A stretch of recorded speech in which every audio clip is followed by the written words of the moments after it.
All right, hold on. We're gonna do it right in a second. We're gonna have nothing but fun. Casper, are we gonna have anything but fun? Yeah, we're gonna have a lot of anything but fun, definitely, 100%. What are you talking about? No one gives you raw honesty better than the Young Turks do.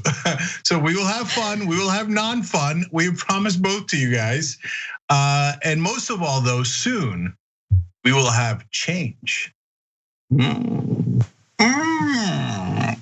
Okay, come on. The fun has begun already. Stop it. Let's do this. AnnaCasparian.com/go. That doesn't exist. It does not exist, but it does now. AnnaCasparian.com exists, but I haven't updated that thing in a while. Cenk likes to have like a steady IV drip of MDMA prior to doing the show with me.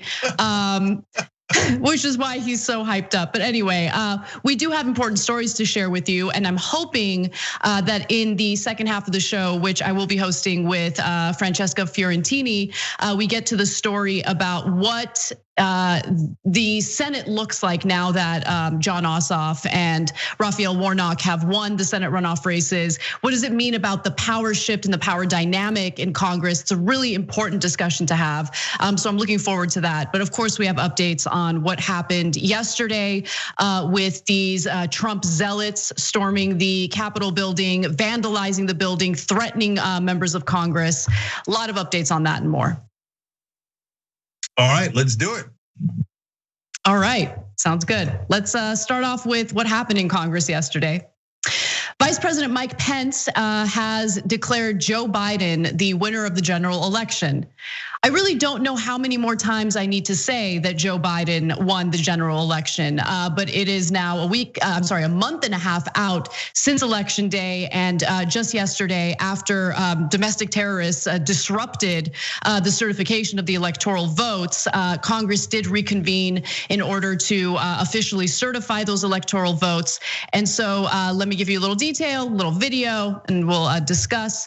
At 3:32 a.m., Pence cited the results for Biden's victory in Vermont, which pushed the Democrat past 270 electoral votes for Congress to confirm him as the next president nearly 15 hours after the joint session began. And here's a little snippet from how that went down yesterday. The votes for President of the United States are as follows. Joseph R. Biden Jr. of the state of Delaware has received 306 votes. Donald J. Trump of the state of Florida has received 232 votes. The whole number of electors appointed to vote for Vice President of the United States is 538. Within that whole number, a majority is 270. The votes for Vice President of the United States are as follows. Kamala D. Harris of the state of California has received 306 votes. Michael R. Pence of the state of Indiana has received 232 votes. The announcement of the state of the vote by the President of the Senate shall be deemed a sufficient declaration of the persons elected President and Vice President of the United States, each for the term beginning on the 20th day of January, 2021, and shall be entered together with the list of the votes on the journals of the Senate and the House of Representatives. Now, one more time with relish. Down goes Donald Trump. Down goes Donald Trump. Down goes Donald Trump. So, guys, the upside of Donald Trump conceding, unconceding, never really quite conceding, is that we got to beat him 8 times over. We beat him on election night. We beat him on election week. We beat him in the courts. We beat him in the states. We beat him in the voting booth. We beat him in the marketplace of ideas. And now we finally beat him in Congress. We have beat him silly. I told you, loser Donald. Going out in spectacularly loser fashion, just as predicted. So Donald Trump now completely and utterly out of options. This thing is over. There's nothing left. Yeah. There's not even any conspiracies left. And I told you at the end that he would look for a little bit of a feeling out whether there could be a military option, and they did, just like we told you guys. Michael Flynn went in there, talked about a military option near the end, martial law. Donald Trump had hours of conversations about it at the White House. And at the very, very end, after that option was exhausted, you would have the violence. And there we had it. Yesterday, we had the violence. Well, now that that's done, there's absolutely nothing left other than a swift kick to the posterior of one former president, Donald Trump. So let me give you the other side of it. First, something to buttress your point and reinforce it. According to the Washington Post, shortly thereafter, Donald Trump, who had defiantly told supporters at a rally that he would never concede, said in a statement that, quote, "There will be an orderly transition on January 20th. I have been buttressed. I have been buttressed. Yeah. But also now I'm going to give you the other side. The other side is Donald Trump is a liar and you shouldn't believe anything he says. The inauguration is still going to take place on January 20th. And based on what we experienced yesterday, I'm a little concerned about whether or not there's going to be violence there. But one other thing I wanted to mention is this isn't over, Cenk. Maybe, if we're lucky, this particular chapter of Trumpism is over. But remember, tens of millions of Americans, 70 million Americans voted for that guy. 70 million Americans think that guy is fantastic. And I don't think that is gonna go away. I think that's something that also needs to be addressed in the coming years. I'm worried that the Biden administration isn't gonna, appropriately address some of the fundamental issues we have in this country. But either way, I mean, I guess I'm not as celebratory as you because I'm looking to the future and there are huge questions ahead. And I don't know if this country is willing or ready to address them. Okay, so Anna, I too am looking at the future and I am bursting with hope. Now, let us acknowledge that you love doing that. I know. Which I love, it's good. I love it. Is that blue I see? Because it certainly ain't red I see.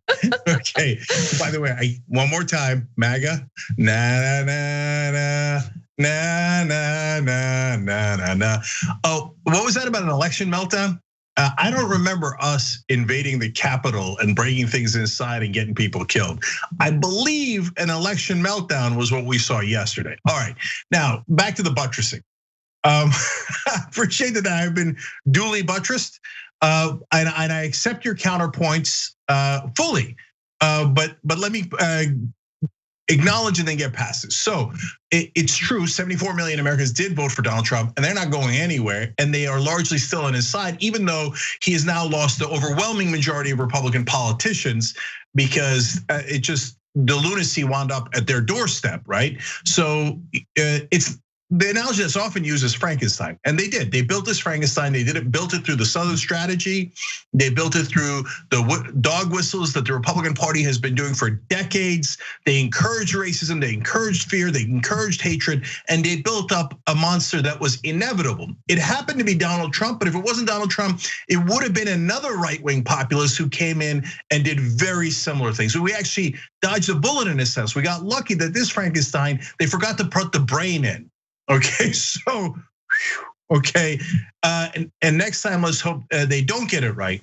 But Anna, you're absolutely right that the establishment has had a hand in building that Frankenstein by not acknowledging the massive problems in this country.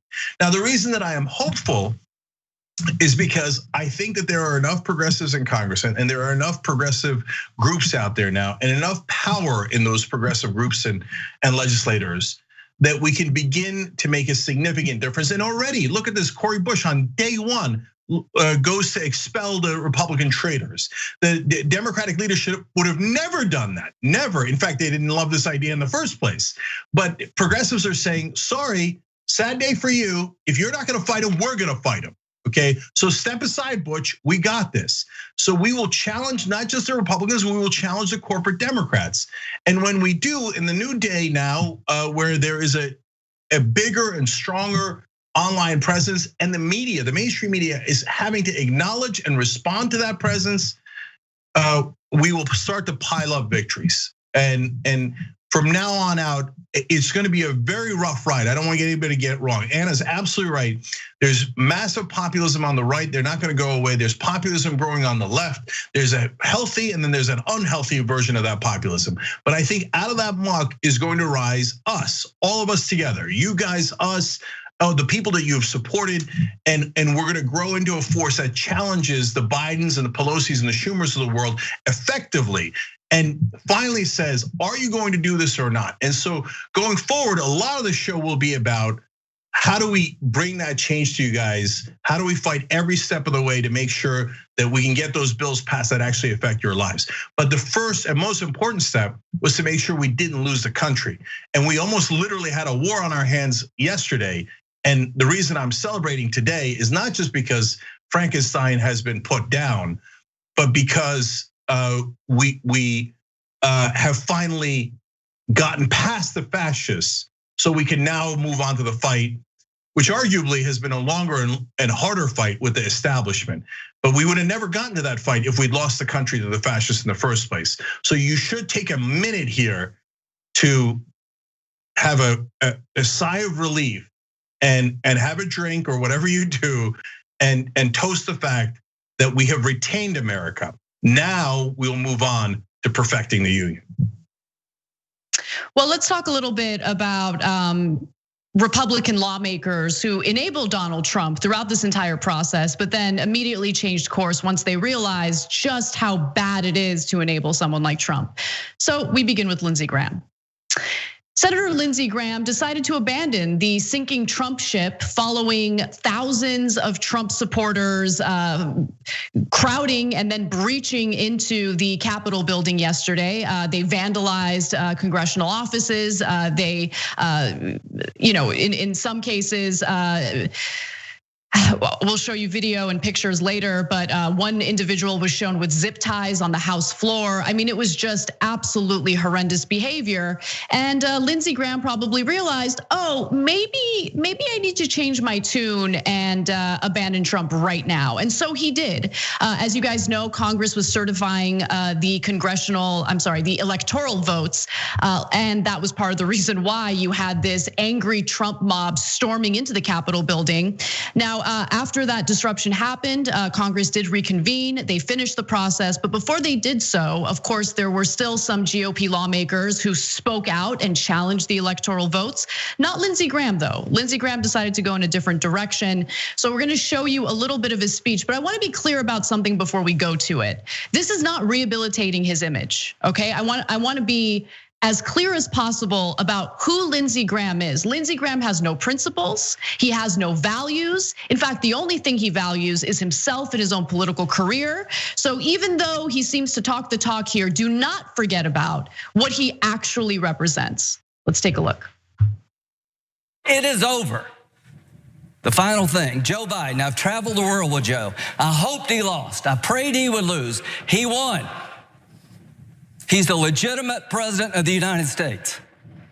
I cannot convince people, certain groups, by my words, but I will tell you by my actions that maybe I, above all others in this body, need to say this. Joe Biden and Kamala Harris are lawfully elected and will become the president and the vice president of the United States on January the 20th.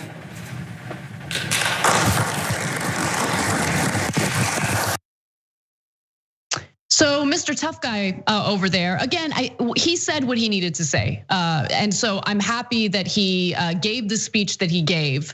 But I'm not happy with the media essentially forgetting about everything that he has done to aid and abet these false allegations regarding widespread voter fraud. He aided and abetted. In fact, I want to just remind you all about one example, and then we'll go to you, Cenk. Let's take a look at what he had to say when he was on Hannity fairly recently. I'm here tonight to stand with President Trump. He stood with me. He's the reason we're going to have a Senate majority. My race was overwhelming. He helped Senate Republicans. We're going to pick up House seats because of the campaign that President Trump won. I'm going to donate $500,000 tonight to President Trump's defense legal fund. I've been on your show. You've raised a ton of money for me. Your audience was incredibly helpful to lindseygraham.com. Give to donaldjtrump.com. What an incredibly embarrassing man. Cenk, what are your thoughts? Yeah. So, look, we needed the Mitch McConnells and Lindsey Grahams of the world for one day to not join a violent coup against the United States of America. The lowest bar in American history. And they eked over it. they like flopped over the bar of, okay, fine, we're not gonna take part in the violent coup and that's a bad idea. Fine, I guess we still have democracy. So great, I'm glad they did that. The certification is 1,000,000,000% over. Now they're totally and utterly useless and they should be attacked at all times. So it's not personal and it's not that we're attacking them because we randomly hate civility. That's what the mainstream media tells you. Oh, like the progressives, they have no real reason to oppose Republicans or corporate Democrats. They just don't like to be civil. What an insane way of thinking. No, you attack Lindsey Graham because number one, the truth matters. And that guy spent 4 years up Donald Trump's ass. And so now when Trump has him exit that orifice and he's swimming around in the pool, I'm not gonna go around going, hey, what a great swimmer, congratulations, Lindsey. No, not congratulations, you're a monster. And you're the most obvious lying hypocrite of all time, as we're about to show you in more videos. And so no, you don't get any credit. You don't get any credit, Lindsey Graham, you sniveling, lying little coward. And then secondly, as we go forward, there is strategic reasons to fight them. They are going to oppose a $15 minimum wage. They're going to oppose so many things that are going to help you in your life that are actually easy, that the whole country wants, including Republican voters. So since the corporate Democrats and the mainstream media will not do it, it is our job to point out that people like Lindsey Graham hate the average American voter. They hated our democracy in the first place, and now they're gonna try their hardest to deny you healthcare, to deny you higher wages, and when they do, we're gonna be here to kick their ass. Lindsey Graham suggested throwing out ballots in order to help Donald Trump steal the election.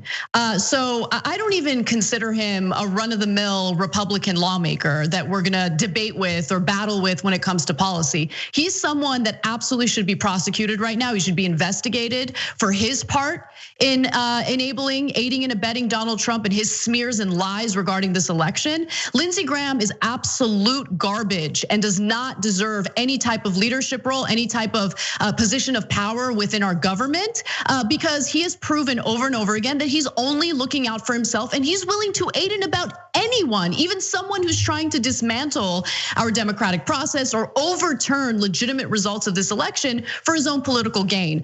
And I do have more video to prove my point on that. So let's go to the next video to give you a sense of just how much Lindsey Graham has played a role in all of this. Tweeted on lynching this morning, comparing it to his impeachment inquiry. What is your reaction to that? I think that's pretty well accurate. So yeah, this is a lynching in every sense. This is un-American. He keeps telling me that the phone call was perfect.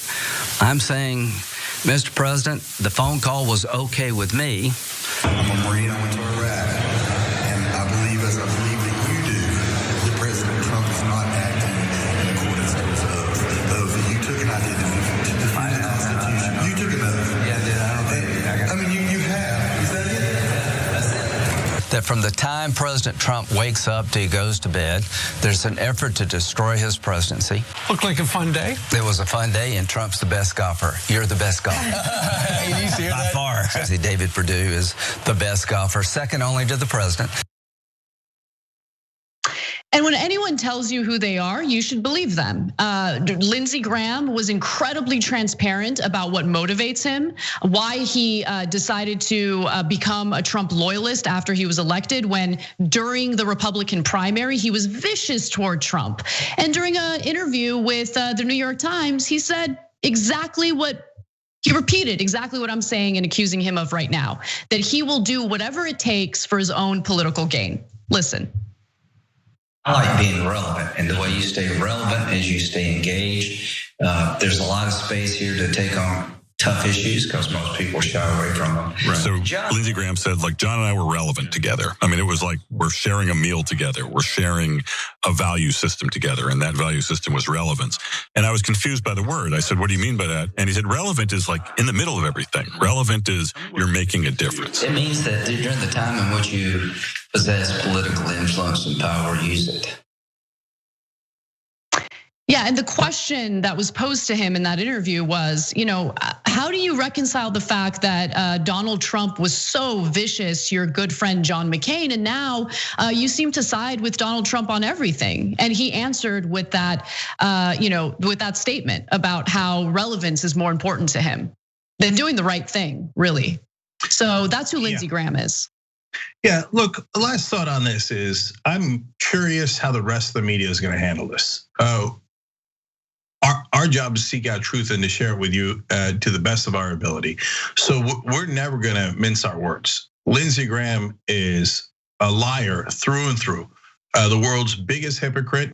You saw that with what they did with the Supreme Court. You saw Lindsey Graham vociferously opposing Donald Trump before the election. You saw him kissing his ass during his 4 years, and then you saw him at the end saying, "Donald Trump, what name so? No. I do Biden's president. Everything's good. I don't have anything to do with this violence, right?" Sure.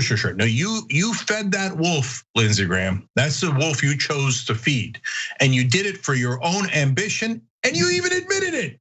So will the rest of the media go back to giving him credibility? Will they go back to saying, oh, my assumption is that Lindsey Graham is telling the truth and that he has an ideology and that he's trying to act within his principles? Because if they make that assumption, they are lying to you on purpose. They know just as well as we know, and you saw it with your own eyes, that Lindsey Graham does not have any principles.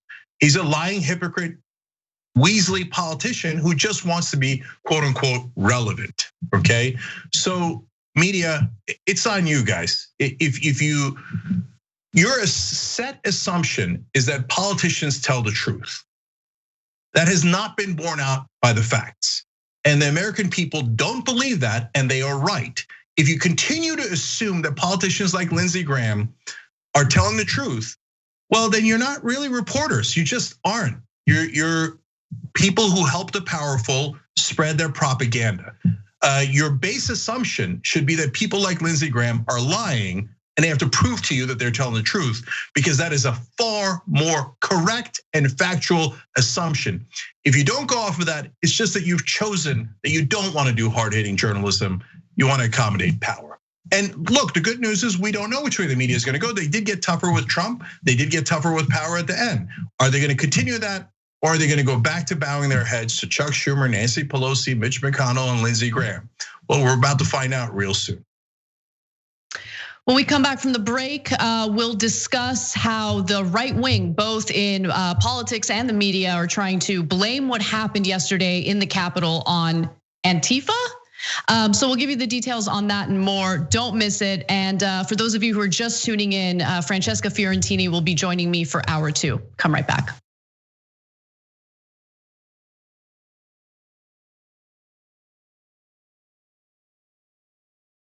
I'll predict right here for you, Chris. I think Donald Trump will leave office before his term is up. He'll be humiliated, embarrassed, and I know him. He's not going to want to lose, and he's going to run for the hills. You got that bet all day long. Okay, let's get after it. Now, so look, Jake has made some good predictions, and this is in good fun. I could not disagree more. There's a little bromance between the two of them. You got that bet all day long, Janky, you. Oh, you stop. In the meantime, let's call him out on the damage. No, but I just got a Roku set. Did basically a little bit of channel surfing, and I was like, there we are. Yeah. There we are. And then I turned it on, and it was John and Brett on Damage Report making fun of me. Oh no. So you are so busted. I even took a picture of it, okay? They're talking about my predictions. I got a new prediction for you, John Idarola. You're doing a show that's blowing the doors off everybody. Young Turks is the largest online news network, not a big deal. We're gonna rock the boat. We're gonna be counter-establishment. We're gonna tell people the truth to the best of our abilities. We're so sick of this corruption. We're not the robots on TV. I actually care about the news.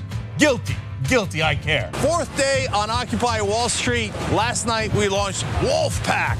It's us pushing our ideas out there, trying to help the country in every way that we can, trying to make this place just a little bit better. Reporting from the Hillary-Bernie debate, I gotta be honest, you know what we do, we cover it for real. For us, this system isn't working. Free and fair elections.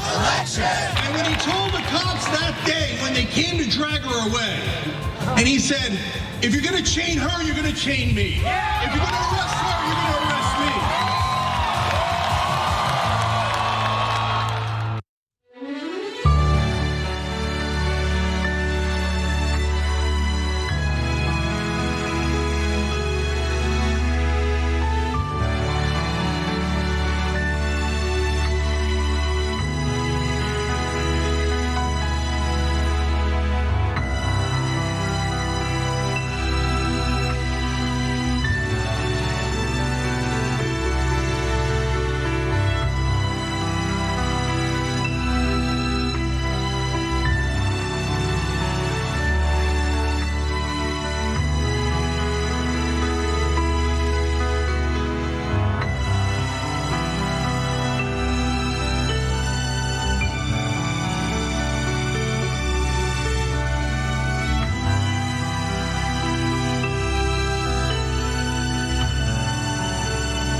Joseph Kyle. I do audio for the main show, The Young Turks. I also do audio for Post Game. I started in 2006. I met Cenk Uygur at the Iraq for Sale screening that was directed by Robert Greenwald. And watching that, I want to figure out a way to be part of something that's genuine and authentic.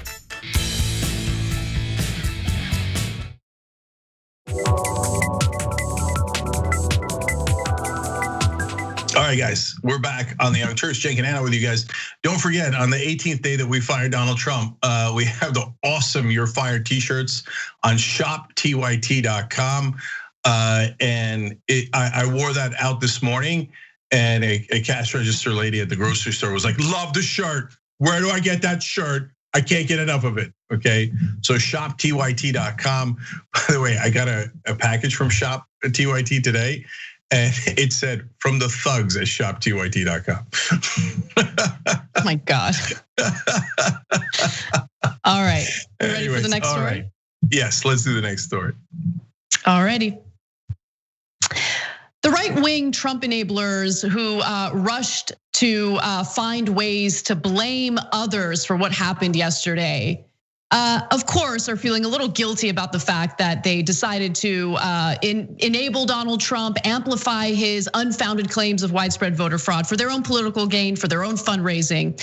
And so let's start off with Matt Gaetz, because Matt Gaetz tried to twist things in the direction toward the left, even though everyone saw video footage of the sea of red MAGA hats. Everyone saw the signs, everyone saw the Trump flags, but Matt Gaetz is trying to place the blame on a different group of people. Let's watch.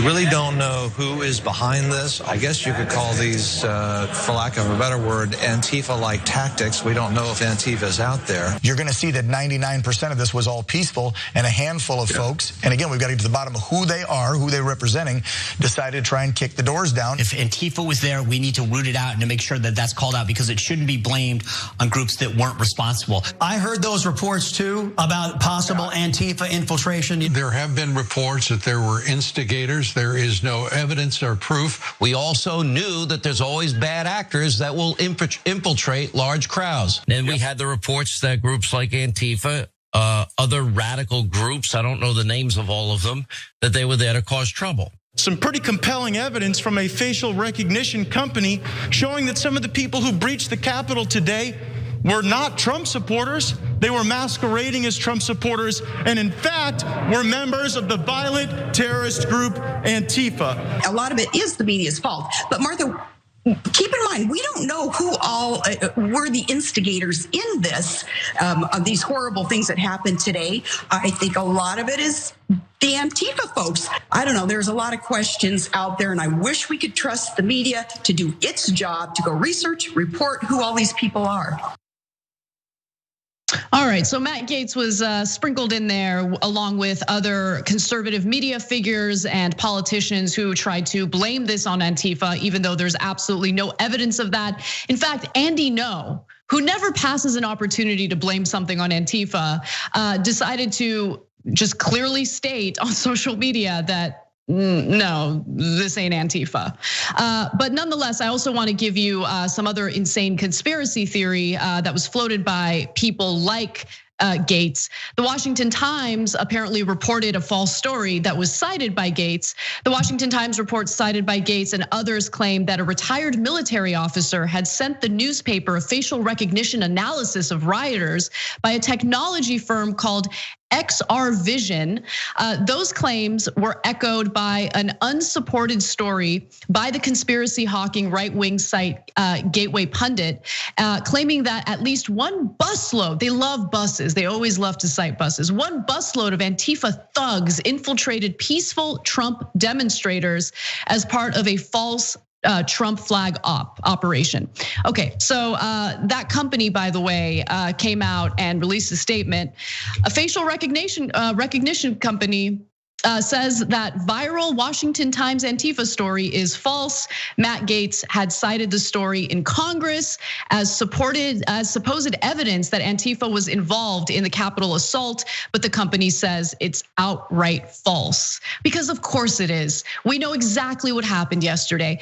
Let me just say, there have been some people online, I don't know what their political affiliation is. I'm guessing they're on the right wing. But this argument that, these domestic right-wing terrorists who stormed into the Capitol building, proceeded to vandalize property. It led to a shelter-in-place order for members of Congress.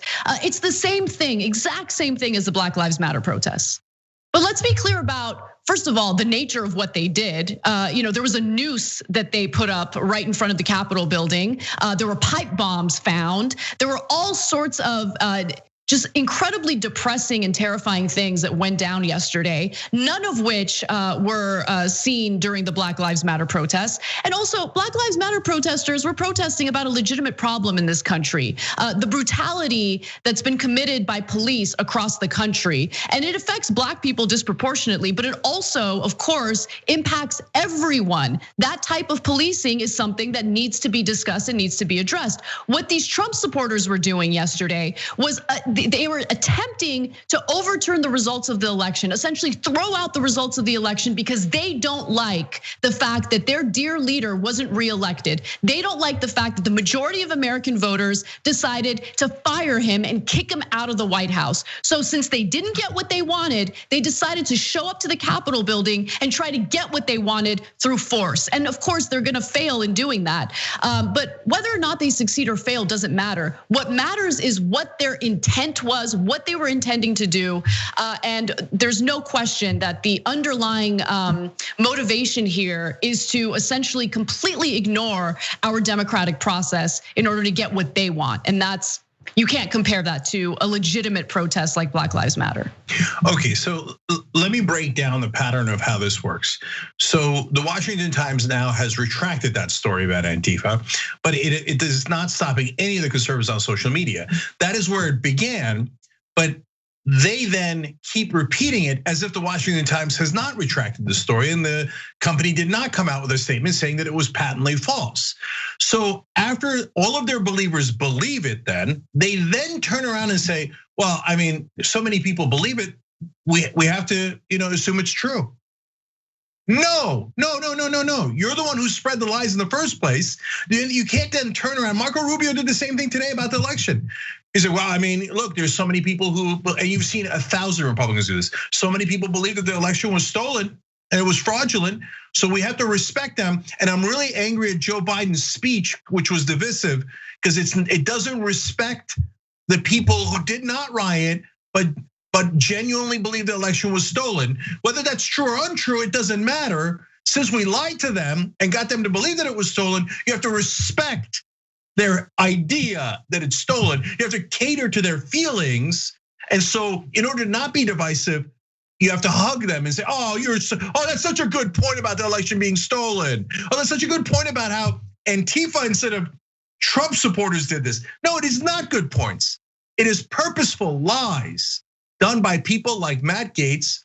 And I'll give Gaetz credit. He's smart, he knows that he's 100% lying. He knows that. He's not like Trump. Trump's a delusional, low IQ person with real derangement issues, like significant mental and psychological issues. Matt Gaetz is just an opportunist. He's like, oh, you know how I get more popular in the right wing? I lie to them. They love it. They love it. If I tell them Antifa did this, even though they see everybody with the QAnon things and the Confederate flags and the MAGA hats, they'll believe anything. And then they'll think I'm a hero for lying to them. And he has correctly assessed that pattern and that phenomenon. Now, important thing. Remember, Gaetz is the one who encouraged all this in the first place. He's the one that led the Congresspeople to bust into a private meeting in Congress. You remember that? Okay. So they began by saying, we don't care about the law, we don't care about order, we don't care about privacy, we don't care about boundaries. So they broke down a door to get into that private meeting in Congress, and they filmed it and laughed about it, and nothing was ever done. So now, is it surprising that Gaetz is excusing the actions of the people who broke down the front door to come in and do violence? It's exactly what Gaetz encouraged, and he must be thrilled about how it turned out because it's helping his political career. And that's how Matt Gaetz thinks. Now, one more thing, guys, this is about projection. When they say, hey, there might be plants in the crowd, you know why they say that? It's actually an old CIA tool. That's true, you could look it up. The CIA would plant people in the crowd in foreign countries to agitate and pretend that they're on the other side and cause violence. And so the right wing has always known that and has from time to time actually done that here in America. Nixon used to do it all the time. Again, you can read any book about it. You can look it up online. It has a clear history of the right wing doing that in other countries and in this country. So when they see the right wing doing the violence, they go, it must have been the left wing plants, because that's what we would do. We would plant people in the crowd to cause violence and then blame it on them. It might be interesting if we ever had anyone on the left who could actually even think of something like that. But usually it's the Machiavellian guys on the right who do it. Not usually, every time it's them. So there is no truth to Antifa infiltrating MAGA. That's insanity. And I'm sorry, one more thing, Anna. The privilege that they have is unbearable. I don't know if you guys saw that video yesterday of this woman named Elizabeth, where she had gotten maced as she was going in the building. One of the few people the police apparently took any action to bar from the building. And she was crying, like she couldn't believe that she got maced for breaking and entering and smashing the door and trying to trespass into Congress. She was like, I was just trying to break in. No, it was the most shocking. I mean, she was so shocked that there were consequences for breaking into the Capitol building. Like shocked that she was pepper sprayed. Absolutely shocked. And look, we talked about the policing yesterday, but we're gonna talk about it again today because I think it's important to really discuss how the establishment is using what happened yesterday as an excuse to not only continue funding law enforcement, but to ramp up funding to law enforcement. Matt Iglesias tweeted something along those lines today, which I find absolutely disgusting, because we know without a shadow of a doubt that we have more than enough funding in our security state, in our surveillance state. That is not the problem. The problem here is, why were the cops in this case outmanned? Why did it appear that they were unprepared? What was going on behind the scenes? Now, I know I say unprepared and people get upset, right? But it appears that this is exactly what they were planning on doing, which is allowing these Trump supporters to just, break into the Capitol building and do what they did. I mean, they were so emboldened, Cenk. They weren't even covering their faces. Okay, They didn't have to hide their identities. They're talking to reporters all willy-nilly, giving their first and last names, where they're coming from, like that woman Elizabeth that you just cited. And that is a sense of entitlement that gives you, I think all the proof that you need that there is a significant difference in policing toward certain movements like Black Lives Matter and Trump fanatics and zealots who don't want to accept the outcome of the general election. And look, yes, I believe race has a lot to do with it, but also keep in mind, the police see BLM as their enemies. They do, because it's all about defunding police. It's all about rooting out the rot that leads to the excessive force and brutality that so many people are experiencing across the country today. So they see BLM as enemies. That's why, of course, they'll be ready. They'll be ready for that kind of protest. But when it comes to people who are Trump sycophants and who have defended the police historically, come right in. Let's open the barricades for you. It's disgusting. Well, there's literal video of the police opening the barricades to let the right-wing rioters in. And there it is. And so, have you ever seen? There's a guy on the other side because come on in, everybody. We're having a riot. Have you ever seen the police open barricades for African-American protesters or left-wing protesters for peace? Never. All we get is the baton, the mace, and oftentimes guns, and certainly water cannons. No water cannons to be found here. And let's give you the facts. Only a third of the Capitol Police were used. Why? I cannot imagine a day where you would need the Capitol Police more than the day that the president said, why don't you come down to Washington and let's do something about a so-called stolen election? Well, what the hell did you think was gonna happen? And so, but to them, Anna, this is the most important part. To them, when they see white right-wingers, they assume good guys. As somebody I empathize with, for the cops, it's like, that's my bro. So I open the barricades for them. Oh, we don't need a lot of cops. It's just good white people, just good right-wingers. They're good patriots. They won't do anything wrong except storm the building, get people killed, etc. But when they see black people, or they see left wing, they think, not me. I don't empathize. I assume bad guys. Right, of course. That's the core of the problem with policing. One more thing, Anna, sorry. No, but I gotta add to that before you keep going. It's also the ties. This has been well documented, well studied. Just the amount of known white supremacists who have infiltrated local police departments throughout the country. I would be shocked if they hadn't done that with DC police as well. It's there. It's a real problem, right? And so BLM has a legitimate issue that they're bringing to the table that they want to do something about, and they're met with violence because the very people who are policing these situations are the ones that they want to change. So anyway, continue. I just wanted to add that. Last thing. When Black Lives Matter did a similar protest, except with no violence, at the Capitol a little while back, 5 times as many cops were there as yesterday. Now, they had brought in people outside of the Capitol Police. They brought in all these different departments because they're like, oh my God, there's gonna be black people here. Ooh, that sounds so dangerous. Lots and lots of black people. Was it actually dangerous? No, but they had an army there to meet black folks who were exercising their First Amendment right and didn't do any of this nonsense. The right wing, there it is. That's a literal shot from that day, okay? when white right-wingers who say they have weapons and who are saying they don't want this democracy to get certified and that they will do anything to make sure it doesn't, can't find any cops. Capitol Police, what name so? People in military fatigues, can't find any.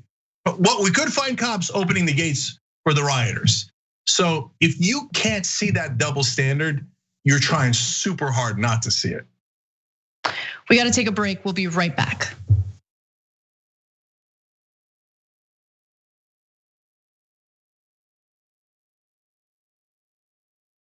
Hi everyone, my name is Julie. I work on PR and marketing for TYT. I'm about to show you guys my collection of political memorabilia. So let's get started with the Obamas. Hi Michelle. I like to wear one on each foot so I can say that I'm walking with the Obamas. To the right is my Abraham Lincoln tote. So I get to be eco-friendly and I get to take Abe with me on my errands. And of course, can't be without my socks filled with Abe Lincoln's face. Duh.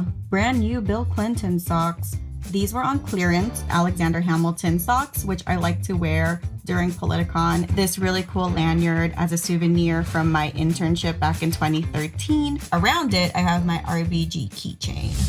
My boss gifted me these really iconic women cards featuring Hillary Clinton, Sojourner Truth, Rosa Parks, Susan B. Anthony, Sacagawea. All right, that's it. Cheers.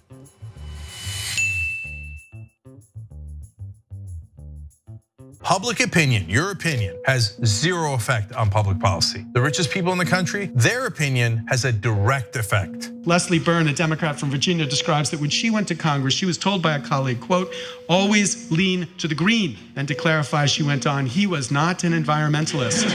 Our government actively serves the richest and the most powerful and turns its back on everyone else. Finally, end the corruption and get money out of politics and give us back our democracy. My name is Carlos Hernandez. I am the valet parking for this small parking lot. I work for TYTs and they coming to this lot over 4 years. I know two more famous person, Bernie Sanders, the former Vice President Al Gore, and too many other guys. I'm so happy to cover it with TYT. Patience. It's a virtue. They think you can put me in a box. But you can't stifle a revolution. Cenk Uygur, you started something, an idea. The truth and honesty matter above all else. And the people love you for it. And for a while, so did I. We could have stood united, a political force of reckoning upon our foes, the hypocrites, the phonies, the unjust. But you put me in this box. Cenk! No! You began without me. You began without me. But God as my witness, I will be the one to finish it. They did 100 squats a day for 30 days straight. I was like, how hard can that be? That doesn't sound very hard. So I'm gonna try to do this for 30 days and see if there's any difference in my physique. 3 weeks later. Steve, how is your exercise regimen coming along with your squats? No, I did 100, 100, 100, 0, 0, 0, 0, 0, 0, 0, 0, 0. You're pacing yourself. Yeah. Right.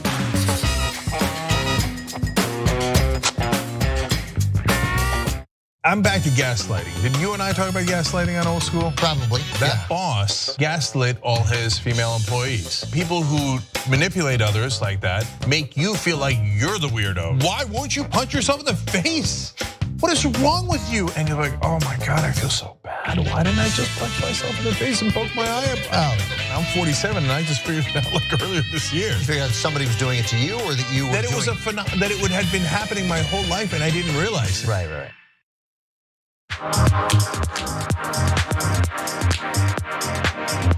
All right, back on the Young Turks, Cenk and Anna with you guys. Anna, take it away. All right. Well, now that a day has passed, the FBI is asking for any information regarding the identities of individuals who were part of the angry, violent mob that breached the Capitol building and then proceeded to vandalize congressional offices and threaten congressional lawmakers who had to evacuate and then shelter in place. Pipe bombs were found near the RNC and the DNC. There was even a Molotov cocktails found in a cooler, showing you what kind of weapons they were planning on using. Luckily, they didn't use those weapons. They were found by authorities ahead of time. But there was one woman who was shot within the Capitol building. Right now, it appears that she was shot by DC police, and unfortunately, she died. But I do also want to talk a little bit about the people that were identified already, because I think it is important to have a fair justice system in the country. We know full well that if a person of color decided to break into the Capitol building and it wasn't tied to throwing out our system of government in support of Donald Trump, maybe the situation would be a lot different. But nonetheless, here's who we know were there because they were brazenly live streaming and bragging about being there. There's the white nationalist Baked Alaska, who I'm proud to have ignored up until now, but his real name is Tim Giannett, better known as Baked Alaska. He's a white nationalist activist and was among the insurrectionists who stomped the US Capitol on Wednesday and breached security to enter. Giannett also streamed more than 20 minutes of his activity inside the Capitol building on the blockchain service DLive, and 16,000 people were watching him live as he was doing it. Let's take a look at this tweet that gives you some stills of what his live stream looked like. Noted Nazi white supremacist Baked Alaska is streaming from inside the Capitol building office, writes Brandon Wall on Twitter.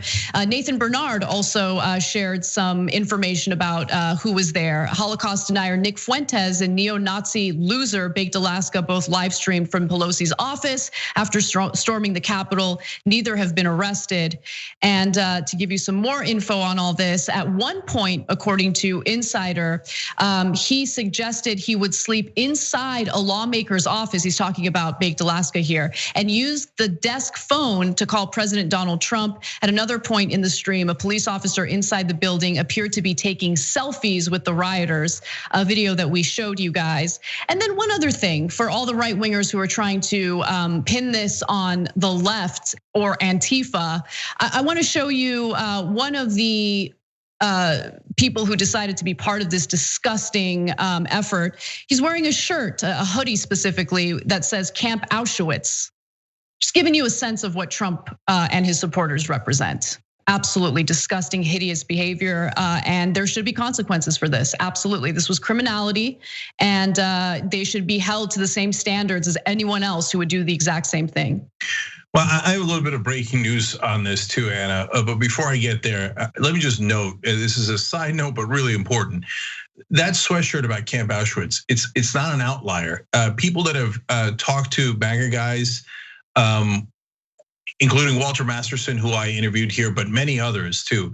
They say both on camera, but especially when you turn the camera off, when you ask them who's really at fault, they say the Jews. So watch out.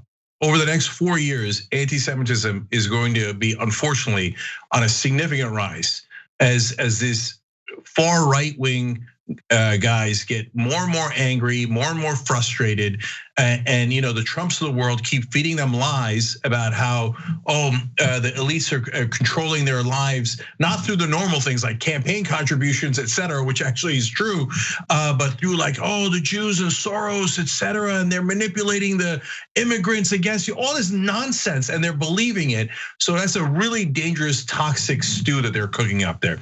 Now, the breaking news is CNN just interviewed their correspondent Elle Reeve just interviewed one of the MAGA guys who had broken into the Capitol. She asked, why'd you do it? Well, first thing he said was, well, Rudy told us to do trial by combat. So we did trial by combat. There you go, okay? But then he went on to say this. So Now, mind you, these guys are pretending that, oh yeah, maybe it was Antifa. No, MAGA all the way through. And earlier in the show, we talked about the cops and how they opened the gates. Anna talked about how they were taking selfies just a minute ago. Well, here's the guy's direct quote about the cops. This is one of the guys who broke in. The cops were very cool. Apparently they told him, quote, "Hey guys, have a good night."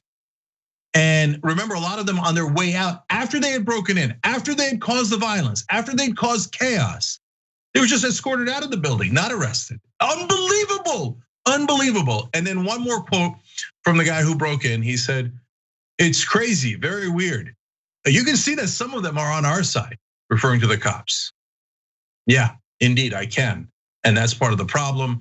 And finally today, Rush Limbaugh, on his way out, is trying to foment as much violence and get as many people hurt as possible.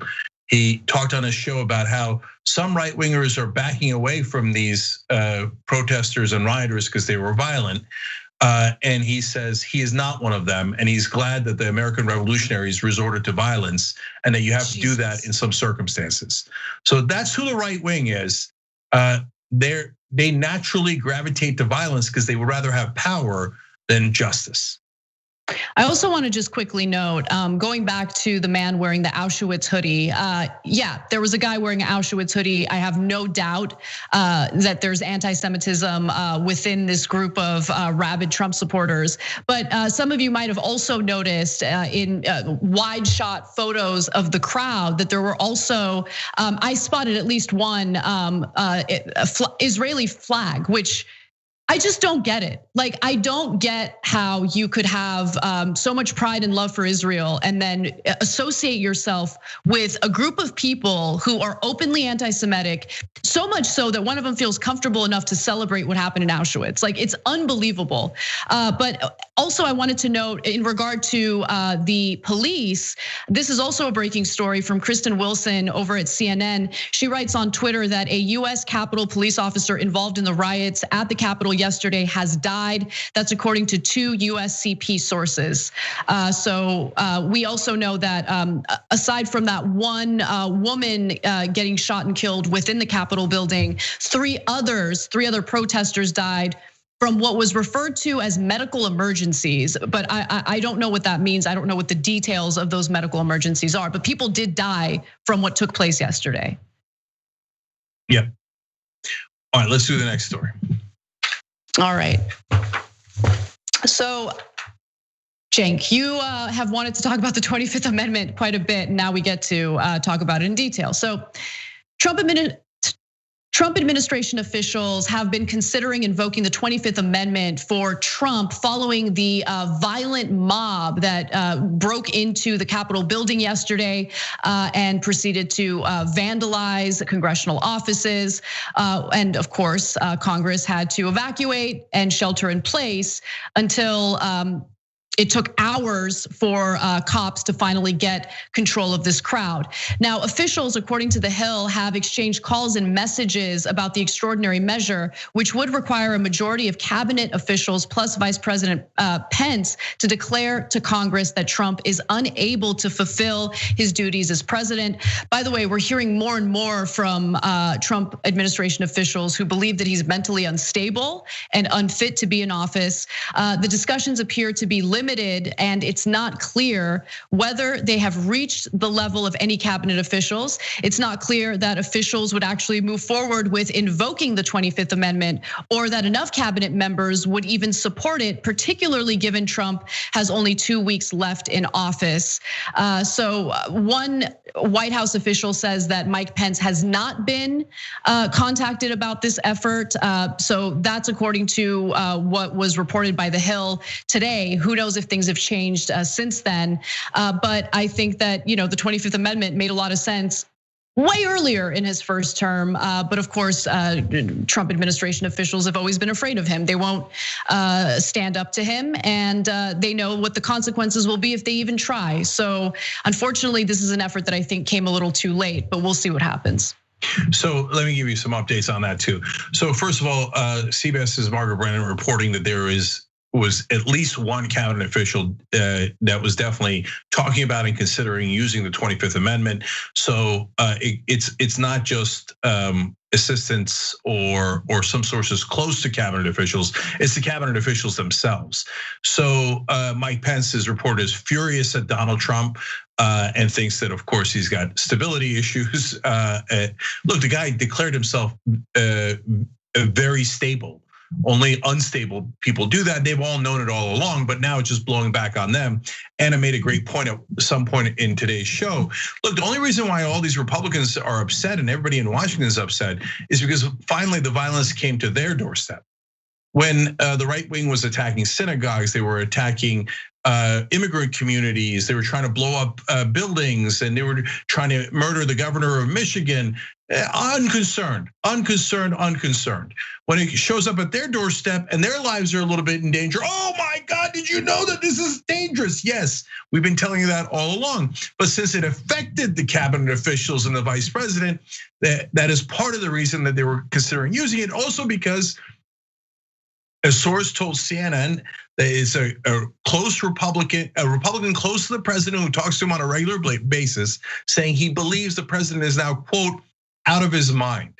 And everybody in the White House is worried that Donald Trump is going to provoke more violence. And if he does that, they don't know what to do with him. And remember, it looks like when the Defense Department came to Trump and said, will you please order the National Guard in to restore order? Trump said no on multiple occasions. What is unclear is who actually gave the order to actually bring the National Guard in. It looks like it was Pence. That means in effect, they've actually already used the 25th Amendment, even if they didn't go through the legal process. Now think about it, guys. There's only 2 weeks left, so why would you bother doing it? But imagine if we were attacked now. Imagine if there was an emergency, something that happened where another country did something to us. Do you think the military should go to Donald Trump, who's clearly deranged at this point? Hell no, they should not go to Trump. They should go to Pence. And so the 25th Amendment is real. They should act on it. And he's also so unstable, they're worried that they're all gonna go to jail. Let me give you one quote here that's really important from a recent Vanity Fair story. And then I'll tell you, unfortunately, why probably the 25th Amendment is not gonna happen, okay? All these are important. So quoting Vanity Fair now, the West Wing staffer told a friend that the White House counsel, Pat Cipollone, was urging White House officials not to speak to Trump or enable his coup attempt in any way so they could reduce the chance that they could be prosecuted for treason under the Sedition Act. Quote, they're being told to stay away from Trump. Now, if in the White House, there's an order by the White House counsel to stay away from the president, because if you talk to him, you might be tried for treason. Well, obviously we can't have the president fulfill his duties. So they should definitely do the 25th Amendment, even if there's only 2 weeks left. But having said all that, here's your most important indicator. Elaine Chao, who's a cabinet member and who's married to Mitch McConnell, is saying that she's going to resign. Now, if there was gonna be a 25th Amendment, Elaine Chao would have to stay to vote against Trump. Because now Mitch McConnell's furious with Trump and she's part of the establishment, she always has been, and she would vote against Trump. She's leaving, that's an act of both fake objection to what Trump did and also to get the hell out of this so she doesn't have to vote on the 25th Amendment.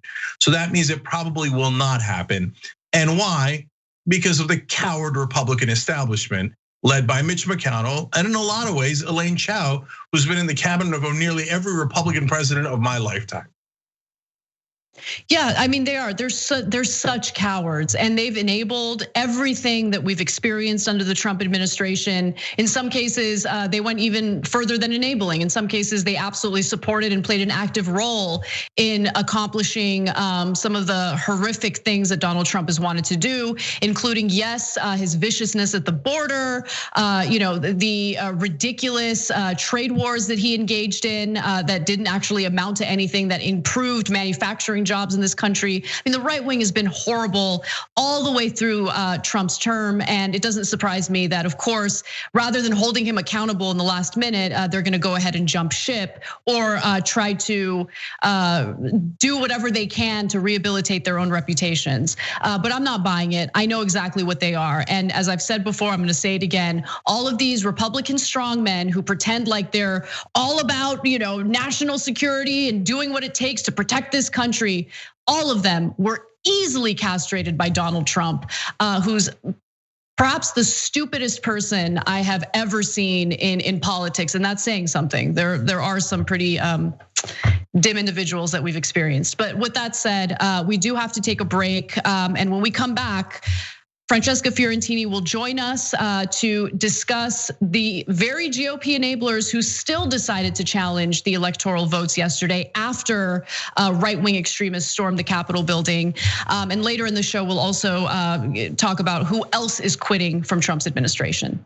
We'll be back.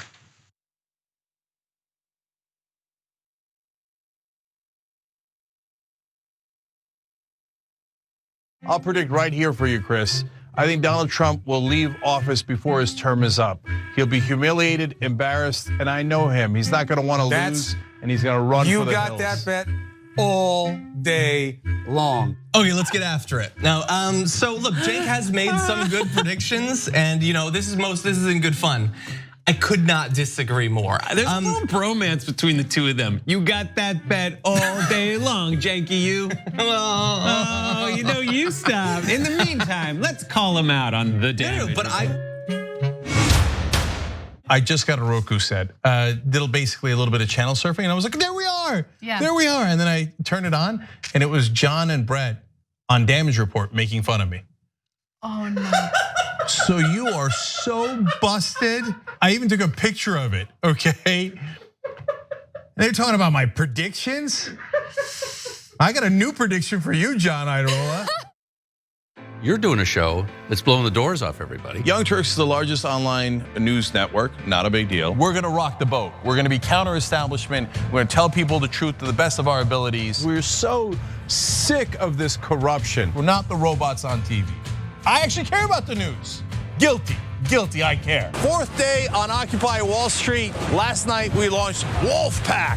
It's us pushing our ideas out there, trying to help the country in every way that we can, trying to make this place just a little bit better. Reporting from the Hillary-Bernie debate, I gotta be honest, you know what we do, we cover it for real. For us, this system isn't working. Free and fair elections. And when he told the cops that day, when they came to drag her away, and he said, if you're gonna chain her, you're gonna chain me. If you're gonna arrest her, you're gonna arrest me.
Joseph Kyle. I do audio for the main show, The Young Turks. I also do audio for Post Game. I started in 2006. I met Cenk Uygur at the Iraq for Sale screening that was directed by Robert Greenwald. And watching that, I want to figure out a way to be part of something that's genuine and authentic.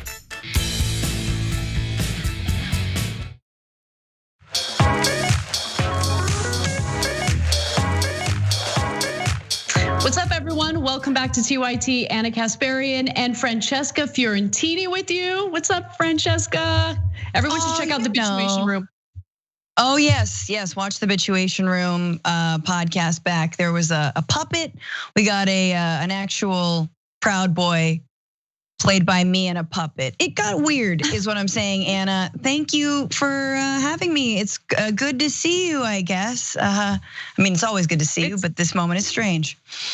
Yeah, it is strange. I don't know how many people slept comfortably last night. I didn't. And it was mostly just like, I wasn't worried per se. Like I wasn't up at night, like shaking in my boots or anything like that. But it was more like the day replaying in my head over and over again, and just how crazy it is that we are where we are as a country, how insanely divided everything is, how we can't even get the country to agree on the basics, like we should value our democratic process and we shouldn't try to encourage people to bust into the Capitol building and threaten, members of Congress because they're certifying electoral votes for the candidate they didn't like. But no, we can't get agreement on that either. It's amazing. Yeah, no, I knew something like this was gonna happen. I just didn't know it was going to be by a guy who looks like he's gonna burn a cross at Burning Man. Like that niche dude with horns, like taking selfies. Like it didn't, this is to be expected, I guess, out of this administration. But even still, wasn't ready for horned dude with white supremacist tattoo on his chest. I know. But it's the tackiest and the corniest presidency. So of course it's gonna go down like this. Well, let's talk about who has enabled Trump and continues to enable Trump even after those extremists stormed into the Capitol building. So, when the House and Senate reconvened to certify the electoral college votes for Joe Biden, Republicans who had witnessed the lawlessness and the viciousness of right-wing extremists, people who had stormed into the Capitol building that day and vandalized it, decided to continue enabling Donald Trump's lies about widespread voter fraud that has not been proven, that has been debunked several times. And I want to call them out by name because, again, they were emboldened. The people who stormed into the Capitol building listened to what these right-wing lawmakers say, and they know that there wasn't widespread voter fraud. They know that Trump's campaign lawyers have challenged the election results 60 times in court and failed every single time because these cases were without merit, without evidence. But the reason why they've signed on to this effort is because they know that it might be advantageous for their political careers. People like Josh Hawley are eyeing a 2024 presidential run. And so they're gonna go ahead and continue doing what they've been doing. After about 2 hours of debate, more than 130 Republicans in the House voted in favor for challenging the electoral votes. Again, this is after the scenes that we saw yesterday with Trump supporters storming into the Capitol building. 6 Senate Republicans voted to block Arizona's electoral votes from counting, including Josh Hawley, of course, of Missouri, and Ted Cruz of Texas. They were joined by a majority of House Republicans, including House Minority Leader Kevin McCarthy and House Minority Whip Steve Scalise. Also, Representative Scott Perry, who spoke on behalf of the 80 House members, had objected to the Pennsylvania results alongside Senator Josh Hawley. The objection triggered the joint session of Congress to adjourn so the separate chambers could debate.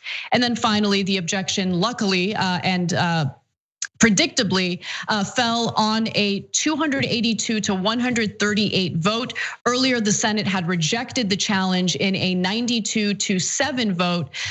So essentially, as I reported earlier to you guys, Joe Biden was confirmed the winner of the general election. Now, there was a moment that really stood out to me that I want to share with you, and it involved Connor Lamb, a Democrat, who spoke out against the egregious behavior of these GOP lawmakers. Let's take a look. We know that attack today, it didn't materialize out of nowhere. It was inspired by lies, the same lies that you're hearing in this room tonight. And the members who are repeating those lies should be ashamed of themselves. Their constituents should be ashamed of them. And we know what's going to happen as soon as I walk away, what's happened all night tonight, what will continue to happen. They will take these same symbols, these same concepts, they'll smuggle them into their arguments. They'll make the same arguments. And I want people at home, anyone who is still watching, to know these arguments are not for them. They're for you. None of the evidence we wanted to discuss here tonight will change their opinions or what they're about to say. But you need to know that's not the end. It's not as if there's nothing we can do because of that. And if there was, I don't think this nation would have made it to almost 250 years. So, Francesca, I want to bring you in. We have the second half of what Conor Lamb had to say because it apparently really provoked Republicans and they were upset about it. But what do you make of everything that's going down right now? I mean, I appreciate Conor Lamb for, taking a stand on this and not using it as an opportunity to sort of be like, our glorious democracy, which there was a lot of that last night. And I think calling out Republicans is all we want the Democratic Party to do. Because we know going forward, we knew this before this popped off, but now we absolutely know, with the Senate included, there is no middle ground. There is a line in the sand that's been drawn.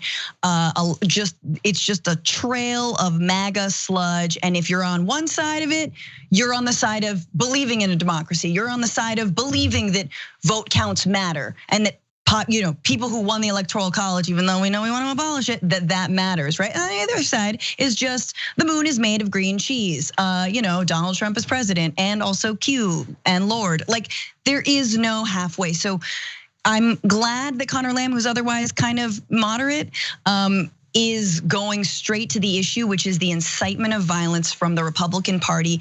And it's so shameful that they're using this opportunity. You saw these idiots. I mean, look, to me, they're the same. Like, one is wearing a cow hat or whatever, like a bull horned hat, and the others are just in suits. It's the same thing. They're trying to do what the clown coup couldn't do. They're doing it parliamentary style, buttoned up and couth, but it's still a coup. It's a couth, as I've said.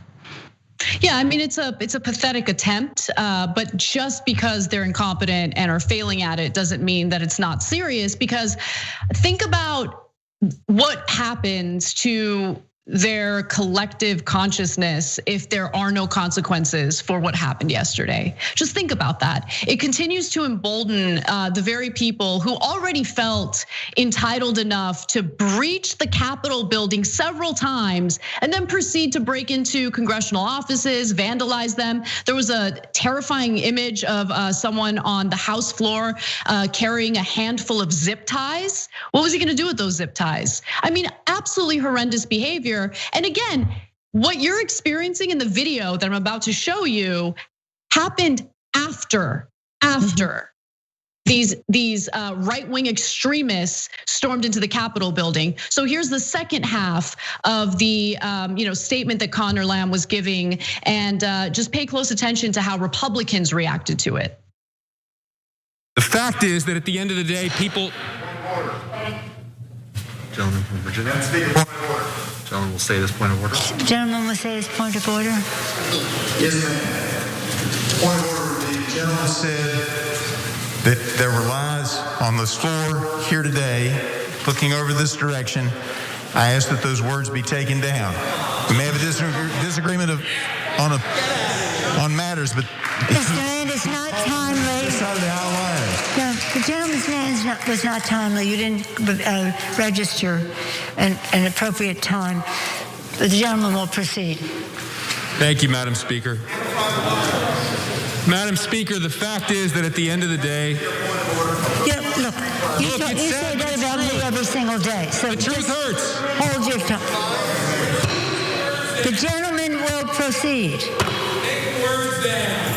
It hurts. It hurts them. It hurts this country. It hurts all of us. So they want Lamb's statement stricken from the record. They got real triggered from hearing the truth about who they are and what they represent. But I want to give you one other statement from Senator Josh Hawley, who also tweeted this after those right-wing gang members stormed the Capitol. He said, for those who have concerns about the integrity of our elections, those who have concerns about what happened in November, this is the appropriate place. This is the lawful place where those objections and concerns should be heard. That is a man who knows damn well that there was no widespread voter fraud. He knows about all of the various court battles that the Trump campaign lost because they failed to provide any evidence. He knows about Rudy Giuliani and what a clown he is. He knows about the hair dye dripping from the side of his skull. He knows about the Four Seasons kerfuffle. He knows about all of that stuff. He doesn't care because what he's decided to do is make a deal with the devil and do whatever it takes to appeal to Trump's zealous base for his own political career. And so it's amazing. It's amazing how craven and how sad these Republican lawmakers really are. They're willing to blow it all up for their own personal gain. Oh yeah, this is like that scene in Showgirls, where they're all trying out and auditioning, except it's like MAGA Showgirls. And so they're like, what am I gonna tweet? Okay, and they just wanna let in all the illegals. And they're like waiting because they look at those nut jobs running around the Capitol building, menacing. And now we know, having contributed to the death of Capitol police who weren't doing their jobs, but should not have died. They look at those guys and they're like, voters. That's all they're seeing. They see Camp Auschwitz, voters. They see all of this stuff, those are their voters. That's who they're appealing to at this time. They want that Trump shine as if, look at what happened in Georgia, man. As if Trump, one, can campaign for anyone except himself. And two, as if that even works anymore. So what are you doing? You're appealing to the sludge.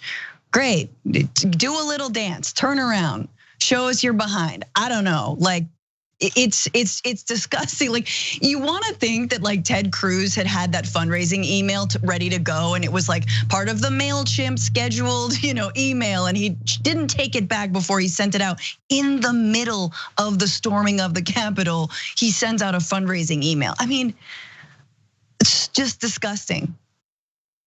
It absolutely is disgusting. And let me just remind you all, earlier in the show, I mentioned that 70 million Americans voted for Donald Trump. It's closer to 75 million Americans. And it gives you a sense of what drives these GOP lawmakers to do what they're doing right now. They're just thinking about their own political careers. It's just so selfish, narcissistic, and I mean, again, it does so much damage to the country. And also, no more trigonometry from our members section writes in and says that YouGov poll has 45% of Republican Party in support of storming the Capitol and 43% opposed. I have no idea how the ones who think Antifa actually stormed this place would answer. So yeah, I mean, I'm actually surprised the number isn't higher, but even in this poll, the majority of Republican voters are in favor of what happened, what we experienced last night. These are probably the exact same people, by the way, who whine and cry about a Target window getting busted when looters decide to take advantage of legitimate protests about policing in this country in order to carry out their own criminality. These aren't people who are tied to the protesters, but it doesn't matter. All we hear is wall-to-wall coverage about so-called looting.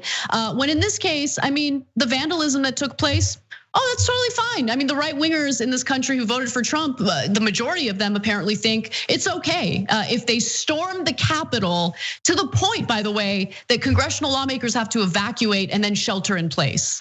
They're okay with that. I mean, there's I believe I read a tweet about the woman who was shot by either Secret Service or even it might have been Mike Pence's detail, which is super ironic, but the tweet basically said that apparently the video of her, which is super graphic, we shouldn't show it, but that she's like very surprised that this could have happened, that like she could have been shot, that there were consequences for what they were doing. And it just, at that moment, you're like, this pathology is killing people. Because if you believe that the election was stolen, I think it is justified to march on the Capitol. I don't think it's justified to break through the windows and like menace, Congress, but like in your world of, just sucking down Fox News and OAN and wherever, right-wing radio, like that makes sense in everything that you've been fed and what all 130 Republican lawmakers have supported. So like this is the logical conclusion. And so it's hard to blame them, but you're like, how do we deprogram them? And what we're seeing is Republicans don't want to deprogram them because they're afraid of what will happen if they do. Which is like, I've said this from the beginning, guys, you could still be racist without Donald Trump. Don't worry. Oh yeah, you could still hate BLM demonstrators. Like your messed up ideology is still gonna be around with or without Trump. You can accept reality and move forward, but no Republican is actually brave enough. There's just a lot of talking heads on mainstream media, a lot of former Republicans who are like, oh, my party. And it's like, what are you doing about it, buddy? Nothing. You got this job? Cool. Yeah. Like, who is actually breaking off? Is the Lincoln Project gonna have like a new party? I don't think so. I think they're all cowards, honestly. I mean, the Lincoln Project is now baked into the Democratic Party, which is, it's such a lose-lose situation, really. When you think about that, I know. But we got to take a break.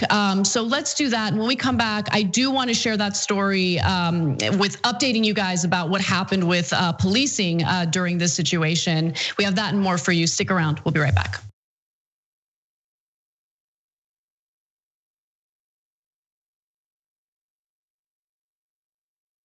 Hi everyone, my name is Julie. I work on PR and marketing for TYT. I'm about to show you guys my collection of political memorabilia. So let's get started with the Obamas. Hi Michelle. I like to wear one on each foot so I can say that I'm walking with the Obamas. To the right is my Abraham Lincoln tote. So I get to be eco-friendly and I get to take Abe with me on my errands. And of course, can't be without my socks filled with Abe Lincoln's face. Duh. Brand new Bill Clinton socks. These were on clearance, Alexander Hamilton socks, which I like to wear during Politicon. This really cool lanyard as a souvenir from my internship back in 2013. Around it, I have my RBG keychain. My boss gifted me these really iconic women cards featuring Hillary Clinton, Sojourner Truth, Rosa Parks, Susan B. Anthony, Sacagawea. All right, that's it. Cheers.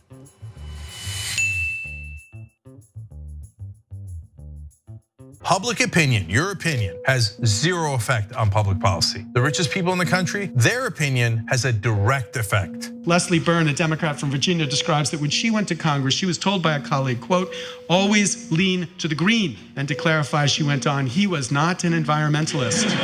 Our government actively serves the richest and the most powerful and turns its back on everyone else. Finally, end the corruption and get money out of politics and give us back our democracy.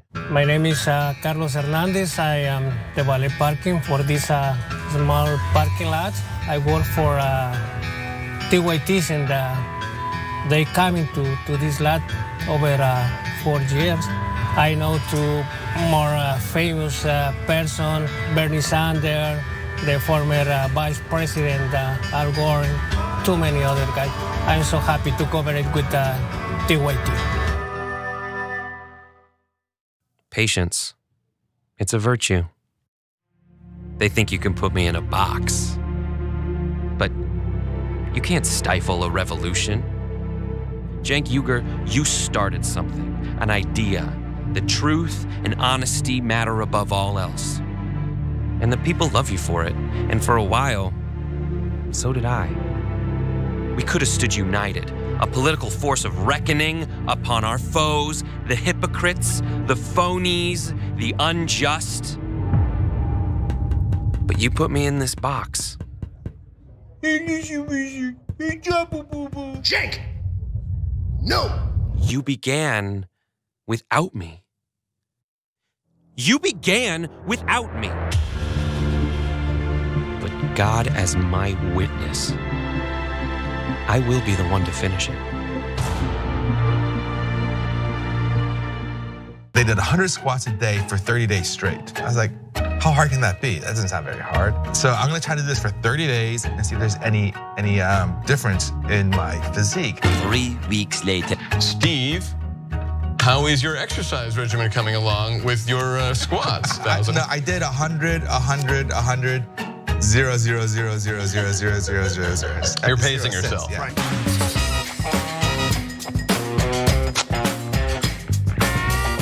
I'm back to gaslighting. Did you and I talk about gaslighting on Old School? Probably. That boss gaslit all his female employees. People who manipulate others like that make you feel like you're the weirdo. Why won't you punch yourself in the face? What is wrong with you? And you're like, oh my God, I feel so bad. Why didn't I just punch myself in the face and poke my eye out? I'm 47 and I just figured it out like earlier this year. You figured out somebody was doing it to you, or that you were that it was that it would have been happening my whole life and I didn't realize it. Right.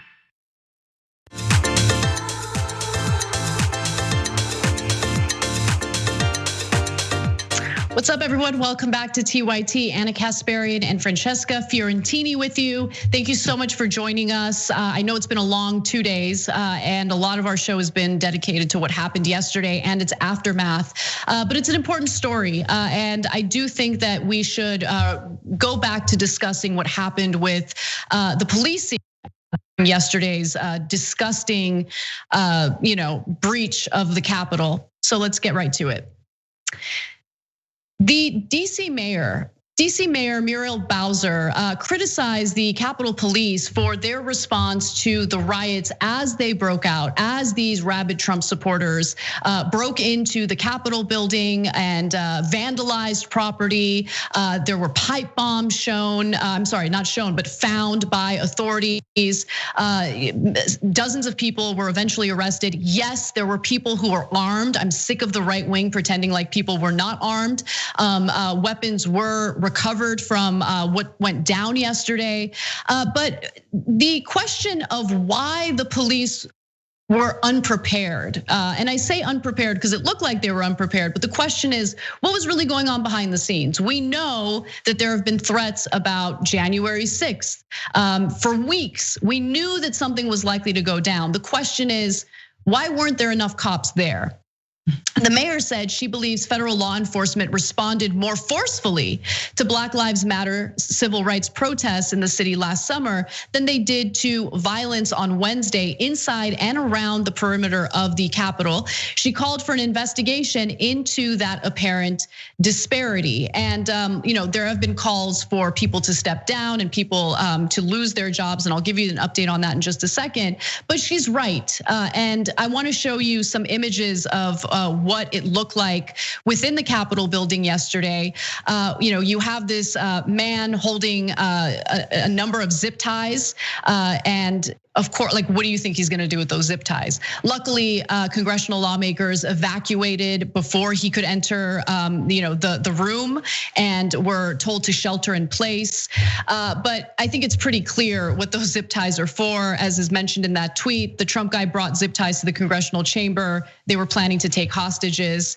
And remember, this isn't a far-fetched thing. The governor of Michigan was the target of right-wing extremists, and their plan was to kidnap her, hold her hostage, and possibly murder her.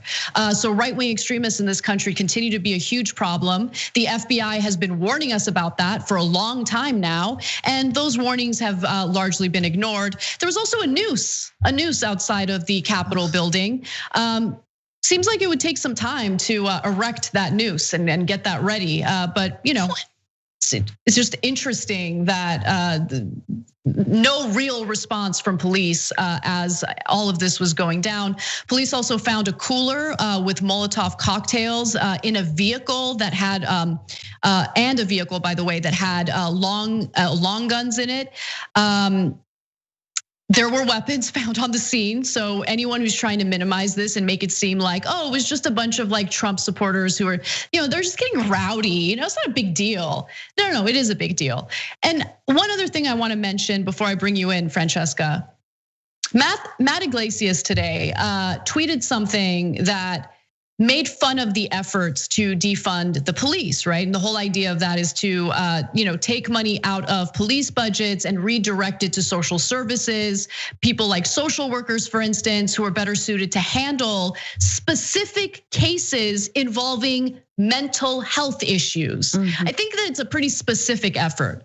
But he's like, oh, I'm sure after what happened in the Capitol, we're gonna still push to defund the police and have social workers deal with it. I mean, it's the same disgusting right-wing rhetoric that you'll see online, and I'm disgusted that he used it.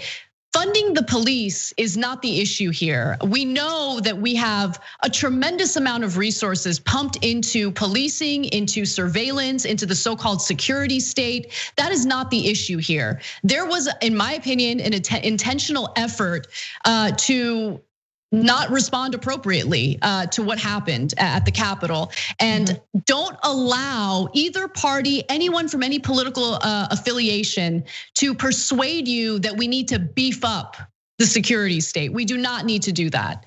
And anyone like Matthew Iglesias repeating these right-wing talking points should be immediately shot down.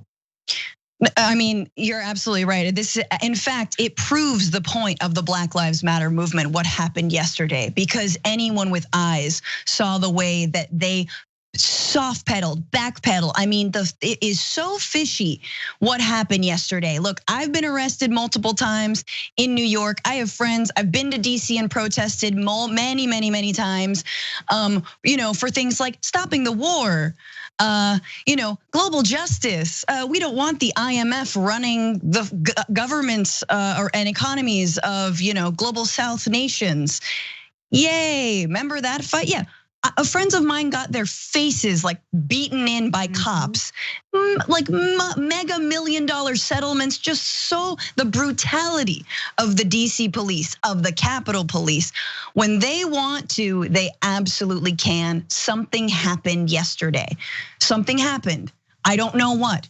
But as Zach De La Rocha of Rage Against the Machine said, some of those who work forces are the same that burn crosses. And so when you see security guards and police opening up fences and or putting up not that big of a fight when it comes to preventing these insurrectionists from entering the Capitol building, it makes us all wonder. And it proves BLM's point, because BLM's point is that there is a discrepancy between the ways that white Americans and Black Americans are treated in the face of the law. And 9 times out of 10, police are used to patrol and to occupy and to brutalize Black communities and keep them in line. And the 1% of the time is the time we saw yesterday. And it's just it's a negotiation.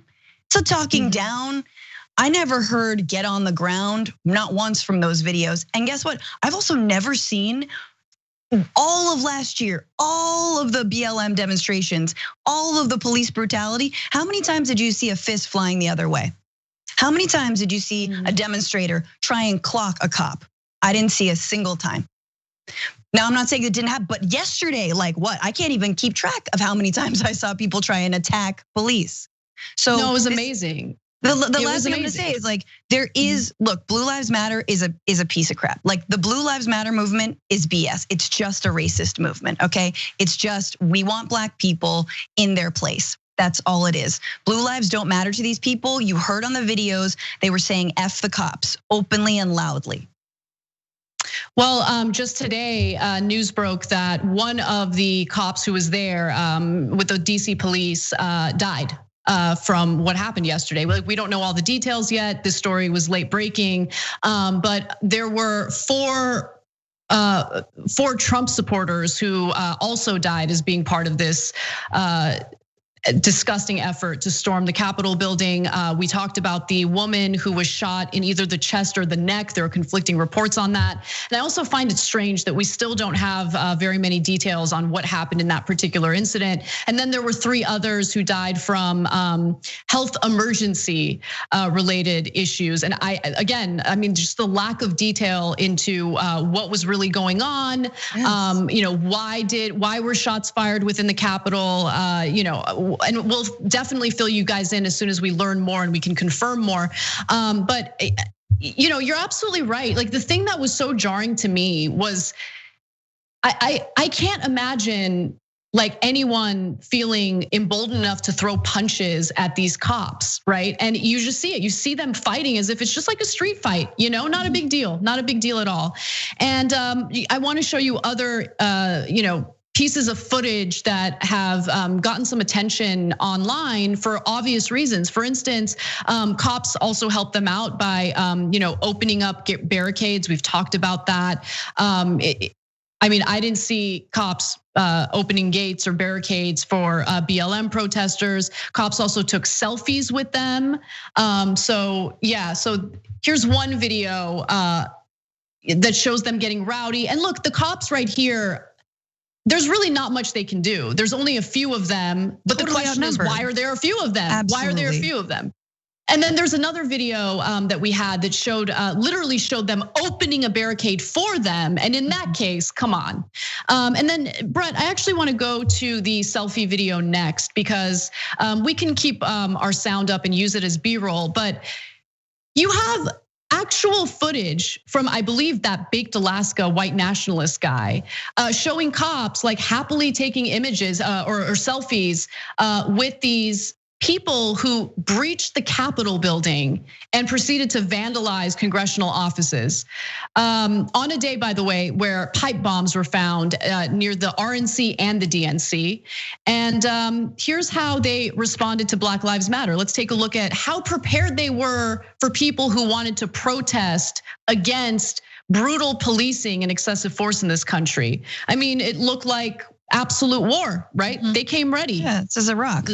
Afghanistan, all the stuff that we've shipped abroad comes back and polices anyone who dares stand up for the right to not be gunned down in the street. Anyone who stands up for against a war or for healthcare, so many of the healthcare organizers trying to prevent the overturning of the ACA being, hauled out in wheelchairs. We have that video, by the way. Can we go let's to go to that video here that shows those protesters? This is in 2017. This is, protesters who are worried about healthcare getting dragged out of the Capitol building.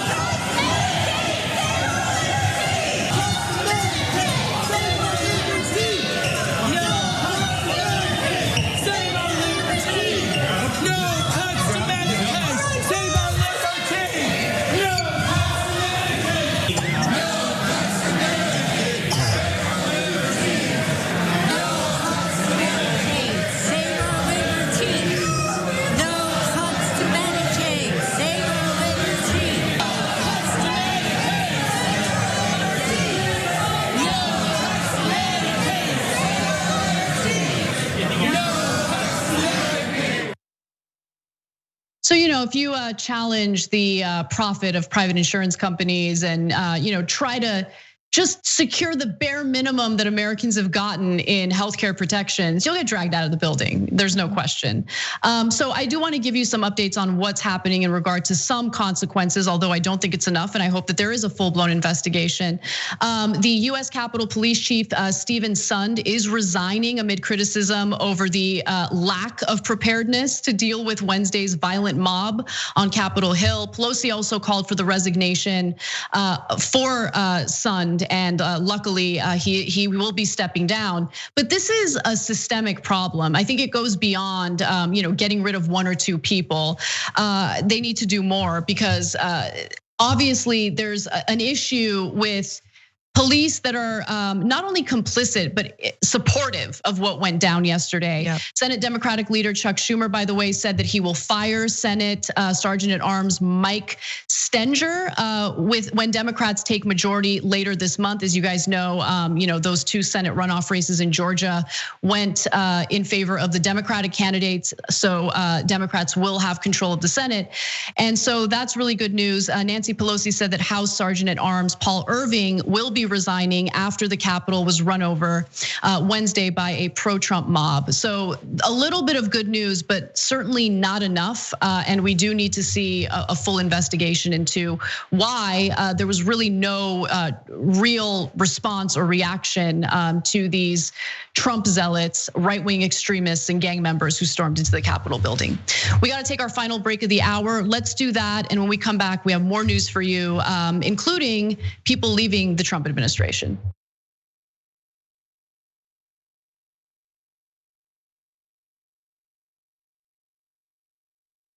I'll predict right here for you, Chris. I think Donald Trump will leave office before his term is up. He'll be humiliated, embarrassed, and I know him. He's not going to want to lose, and he's going to run for the hills. You got that bet all day long. Okay, let's get after it. Now, so look, Jake has made some good predictions, and this is in good fun. I could not disagree more. There's a little bromance between the two of them. You got that bet all day long, Janky, you. Oh, you stop. In the meantime, let's call him out on the damage. But I just got a Roku set. Did basically a little bit of channel surfing, and I was like, there we are. Yeah. There we are. And then I turned it on, and it was John and Brett on Damage Report making fun of me. Oh no. So you are so busted. I even took a picture of it, okay? They're talking about my predictions. I got a new prediction for you, John Idarola. You're doing a show that's blowing the doors off everybody. Young Turks is the largest online news network, not a big deal. We're gonna rock the boat. We're gonna be counter-establishment. We're gonna tell people the truth to the best of our abilities. We're so sick of this corruption. We're not the robots on TV. I actually care about the news. Guilty, I care. Fourth day on Occupy Wall Street. Last night we launched Wolfpack. It's us pushing our ideas out there, trying to help the country in every way that we can, trying to make this place just a little bit better. Reporting from the Hillary-Bernie debate. I gotta be honest, you know what we do, we cover it for real. For us, this system isn't working. Free and fair elections.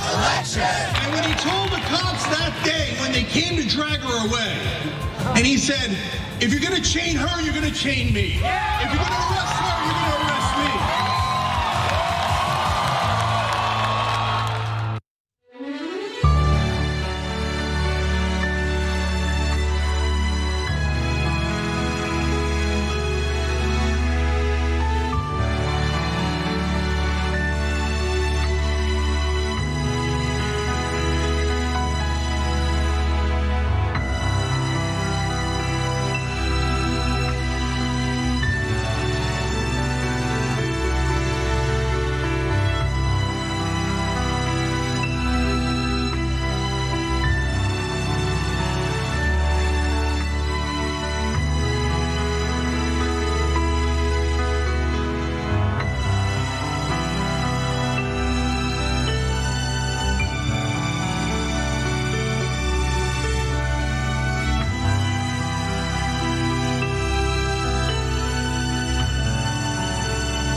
Joseph Kyle. I do audio for the main show, The Young Turks. I also do audio for Post Game. I started in 2006. I met Cenk Uygur at the Iraq for Sale screening that was directed by Robert Greenwald. And watching that, I want to figure out a way to be part of something that's genuine and authentic.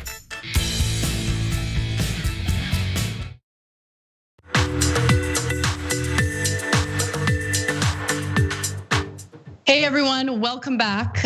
We have just a few minutes left, so I want to make sure we get to how Tucker Carlson decided to spin the story from yesterday. So let's get right to that. As you all know, there was an attack on our Capitol yesterday. The attack on the United States Capitol by domestic terrorists was fueled by Trump's rhetoric and narrative regarding widespread voter fraud, something that he has not proven, something that his lawyers haven't proven. And so, of course, there are Trump enablers in the media, people like Tucker Carlson, who have only repeated Trump's ridiculous talking points on this matter. And so how did he handle the situation that took place in the Capitol yesterday? How did he twist it? Well, he did so by making this incredibly dumb argument that we'll debunk once we come back. Watch.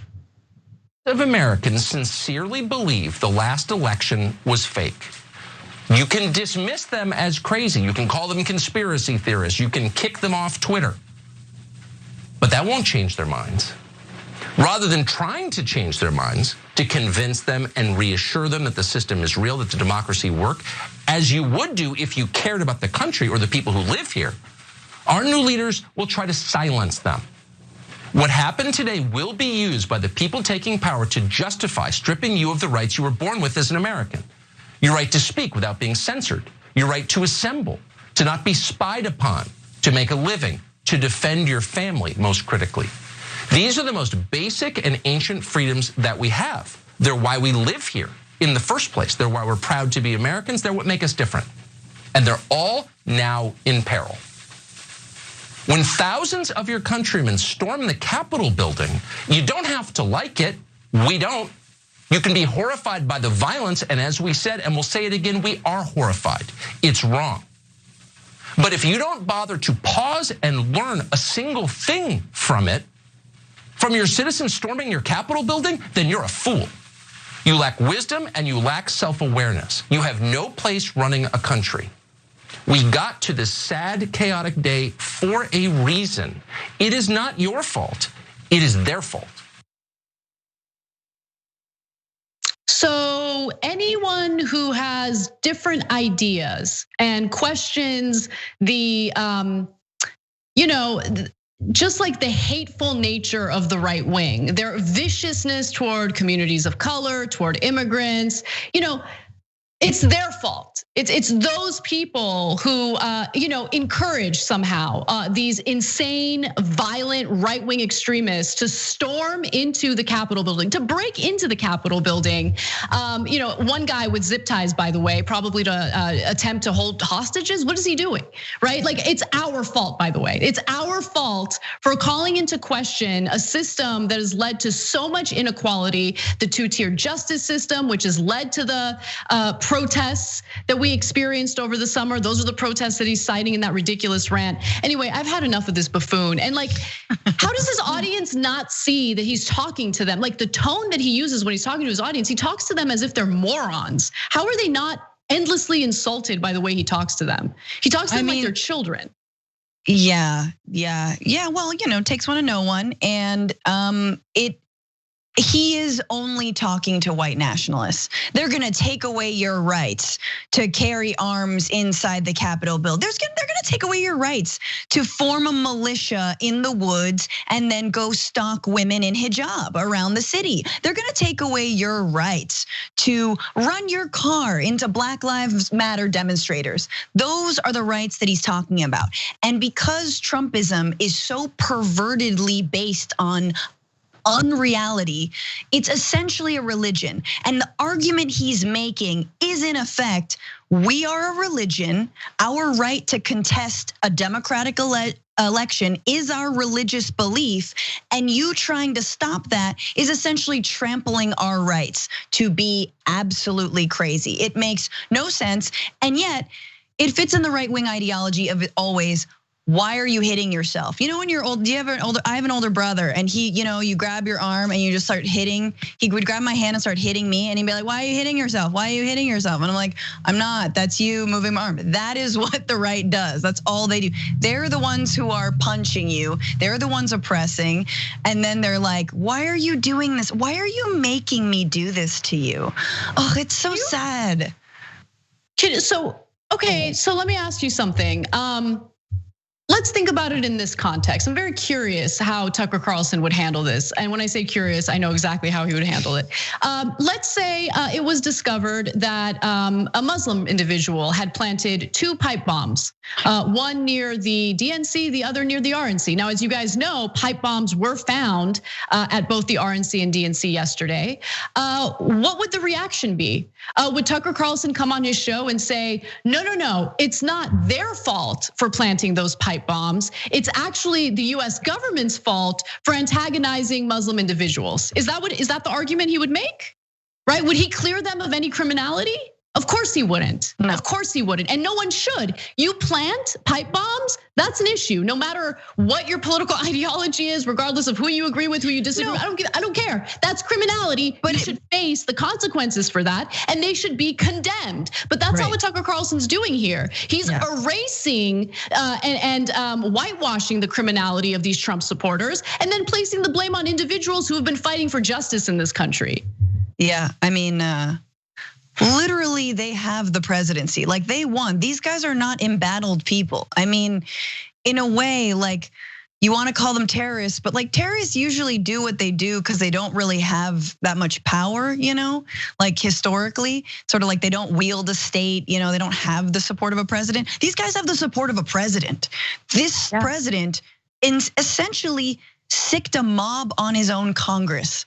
That's exactly what happened. Like, to spin it any other way is ridiculous. But of course, Tucker Carlson, I don't know who he's talking to. You have a response. They did this to you, and now they're gonna come. Like, do you mean the Republicans? Who are you talking about? Also, I just want to say, again, the idea that your belief makes you correct and justifies anything you do is wrong. Once again, we're talking about extremist fundamentalism on all sides, breeds that kind of stuff. And now we're seeing the right-wing extremist fundamentalism leads you to be justified when you, want to take Congresspeople hostage. Yeah, and I mean, what do we hear from right-wingers like Tucker Carlson when there is something like a terrorist attack? They want the entire Muslim community to condemn it, to apologize for it as if they were personally involved. And in this case, you can't even get right-wing media to condemn it. It's disgusting. Post game is next. Francesca's sticking around. Become a member, tyt.com/join. See you there.